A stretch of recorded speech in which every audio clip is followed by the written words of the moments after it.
ابو ذر ایک زورہ پہنے ہوئے تھے اور ان کا غلام بھی ایک زورہ پہنا ہوا تھا۔ سبب دریافت کیا گیا تو کہنے لگے کہ میں نے ایک شخص یعنی غلام کو برا بھلا کہا تھا اور اس کی ماں کی غیرت دلائی یعنی گالی دی، تو رسول اللہ صلی اللہ علیہ وسلم نے یہ معلوم کر کے مجھ سے فرمایا، اے ابو ذر، تو نے اسے ماں کے نام سے غیرت دلائی ہے، بے شک تجھ میں ابھی کچھ زمانہ ظاہریت کا اثر باقی ہے۔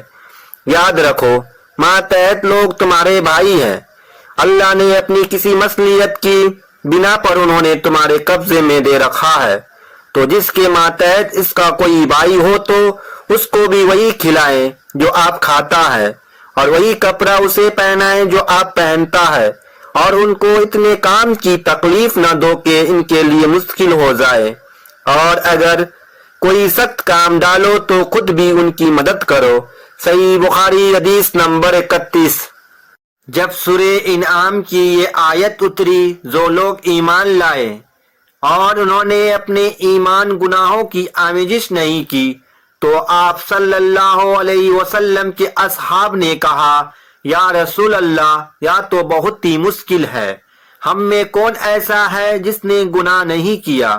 تب اللہ پاک نے سورہ لقمان کی یہ آیت اتاری کہ بے شک شرک بڑا ظلم ہے۔ صحیح بخاری حدیث نمبر 32۔ رسول اللہ صلی اللہ علیہ وسلم نے فرمایا، منافق کی علامتیں 3 ہیں، جب بات کرے جھوٹ بولے، جب وعدہ کرے اس کے خلاف کرے، اور جب اس کو آمین بنایا جائے تو خیانت کرے۔ صحیح بخاری حدیث نمبر 33۔ رسول اللہ صلی اللہ علیہ وسلم نے فرمایا کہ 4 عادتیں جس کسی میں ہو تو وہ خالص منافق ہے، اور جس کسی میں ان 4 میں سے ایک عادت ہو تو وہ بھی نفاق ہی ہے، جب تک اسے نہ چھوڑ دے۔ وہ یہ ہے، جب اسے آمین بنایا جائے تو امانت میں خیانت کرے اور بات کرتے وقت جھوٹ بولے، اور جب کسی سے عہد کرے تو اسے برا نہ کہے، اور جب کسی سے لڑے تو گالیوں پر اتر آئے۔ صحیح بخاری حدیث نمبر 34۔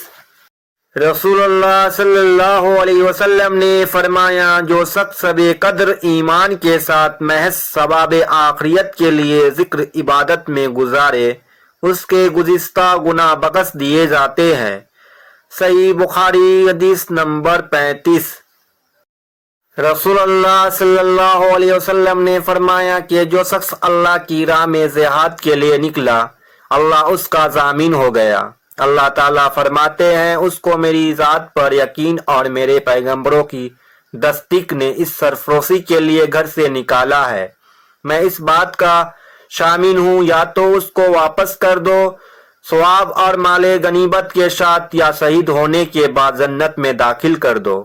رسول اللہ صلی اللہ علیہ وسلم نے فرمایا، اور اگر میں اپنی امت پر اس کام کو دشوارا نہ سمجھتا تو لشکر کا ساتھ نہ چھوڑتا، اور میری خواہش ہے اللہ کی راہ میں مرا جاؤں، پھر زندہ کیا جاؤں، پھر مرا جاؤں، پھر زندہ کیا جاؤں، پھر مرا جاؤں۔ صحیح بخاری حدیث نمبر 36۔ حضرت صلی اللہ علیہ وسلم نے فرمایا، جو کوئی رمضان میں راتوں کو ایمان رکھ کر ثواب کے لیے عبادت کرے، اس کے اگلے گناہ بخش دیے جاتے ہیں۔ صحیح بخاری حدیث نمبر 37۔ حضرت صلی اللہ علیہ وسلم نے فرمایا کہ جس نے رمضان کے روزے ایمان اور خالص نیت کے ساتھ رکھے، اس کے پچھلے گناہ بخش دیے گئے۔ صحیح بخاری حدیث نمبر 38۔